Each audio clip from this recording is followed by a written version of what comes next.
আসছি। তাই প্রহরী আজ জোরের সাথে চলছে বন্দিকে দেখতে। কি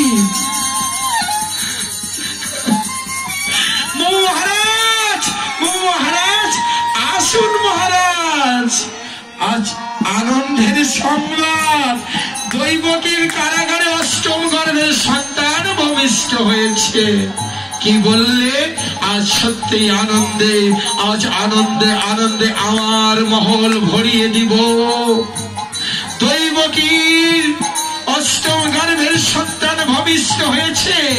যেমনি ভাবে ওর 7টি সন্তানকে মেরেছি, অমনি ভাবে অষ্টম গর্ভের সন্তানের জীবনের খেলা আমি চিরতরে চিরতরে বিদায় করে দিব।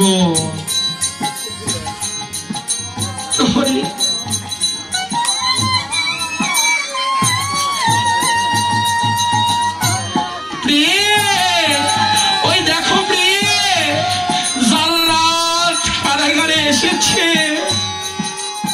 ওই দেখো ঘাতক যে কারাগারে এসেছে। দে দৈবকী, তোর সন্তানকে আমার হাতে দে। না না ওরে জাল্লাদ, না না, কোন মা পারে না গো এটা জাল্লাদের হাতে তার সন্তানকে তুলে দিতে। হে বসুদেব, প্রহরী দরজা বন্ধ করে দাও, এরা যেন পালাতে না পারে। হ্যাঁ মহারাজ, আমি দরজা বন্ধ করে দিচ্ছি। মহারাজ দরজা আমি একেবারে তালা লাগিয়ে দিয়েছি মহারাজ, এবার হ্যাজবলটা দিয়ে দেবে।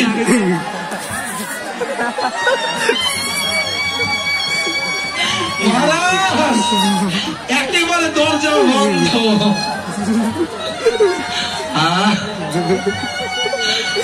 একেবারে তালা দিয়েছি মহারাজ। দে দৈবকী, তোর সন্তানকে দে।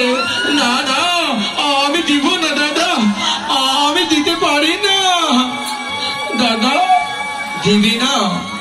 কিভাবে যে নিতে হয় তা আমার ভালো করে জানা আছে।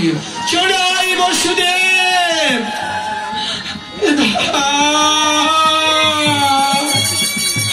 পারলাম না রে মানিক তোকে জাল্লাদের হাত থেকে বাঁচাতে।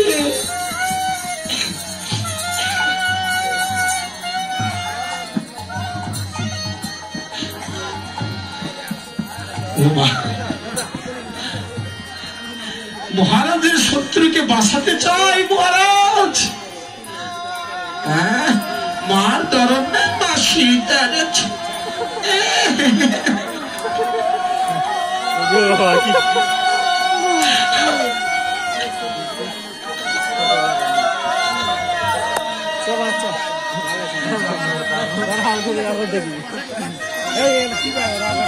এই বলো মার, তুই নামাই মারবি।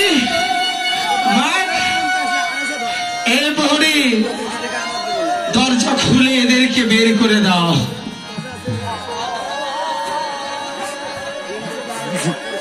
মহারাজ দরজা খুলেছি মহারাজ। যা বসুদেব, যা দৈবকী, তোরা কারাগারের অন্য কুটিরে অবস্থান কর। এই বালক মার, তুই নামাই মারবি। তুই না দৈবকীর অষ্টম গর্ভের সন্তান, কিন্তু সন্তান তো দেখছি না।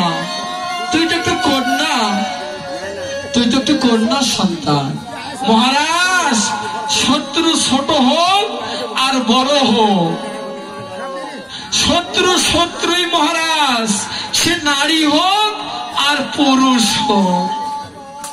মহারাজ উঁচু হোক আর না হয় নিচু হোক, শত্রুকে কখনো ছোট ভাবতে নেই, নারী ভাবতে নেই, নিচু ভাবতে নেই। শত্রুকে বড় মনে করে তার সাথে লড়তে হবে। ঠিক বলেছ প্রহরী, যেমনি ভাবে দৈবকীর 8 সন্তানকে মেরেছি, ঠিক তেমনি ভাবে এইবার অষ্টম গর্ভের সন্তানের জীবনের খেলা আমি চিরতরে চিরতরে বিদায় করে দিব। এই দেখ, এই দেখ বসুদেব, এই দেখ।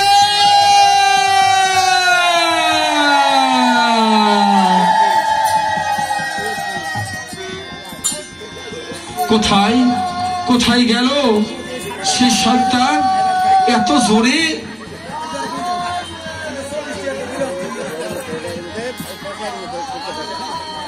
মহারাজ ওর মৃতদেহটাও তো দেখছি না।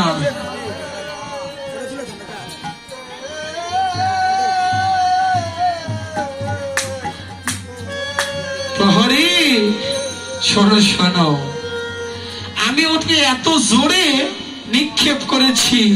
হ্যাঁ মহারাজ, আমারও মন বলছে তাই। এত জোরে নিক্ষেপ করেছেন মনে হয় এই রাজ্য ছেড়ে অন্য রাজ্য গিয়ে পড়েছে। হ্যাঁ, আমি ক্রোধের বশে ওকে এত রাগান্বিত হয়ে নিক্ষেপ করেছি, মনে হয় রাজ্যে ওর মৃতদেহটা নাই। আজ আনন্দে আনন্দে আমার মহল ভরিয়ে দিব। আজ আমি শত্রু মুক্ত। আজ দৈব যোগে বলেছিল রে কংস, তোকে দৈবকে অষ্টম গর্ভের সন্তান মারবে, কিন্তু না না না, আমি নিজেই সেই সন্তানকে মেরেছি। আজ হইতে আমাকে মারার আর কেউ নেই। কংস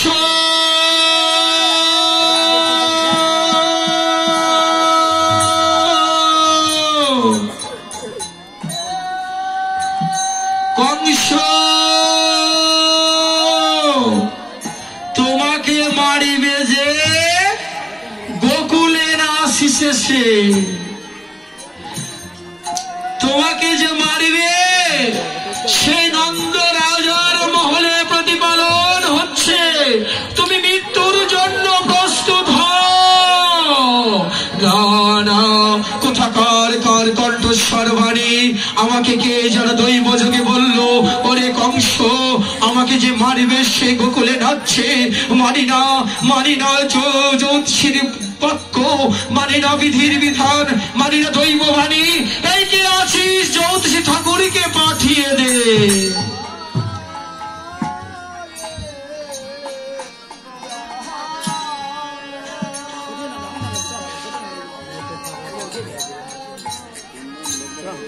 মহারাজ আমায় কি জন্য ডেকেছেন? মহারাজ জ্যোতিষী ঠাকুর, আপনি আমায় বলেছিলেন দৈবকীর অষ্টম গর্ভের সন্তানের হাতে মথুরা রাজা কংস নিধন হবে।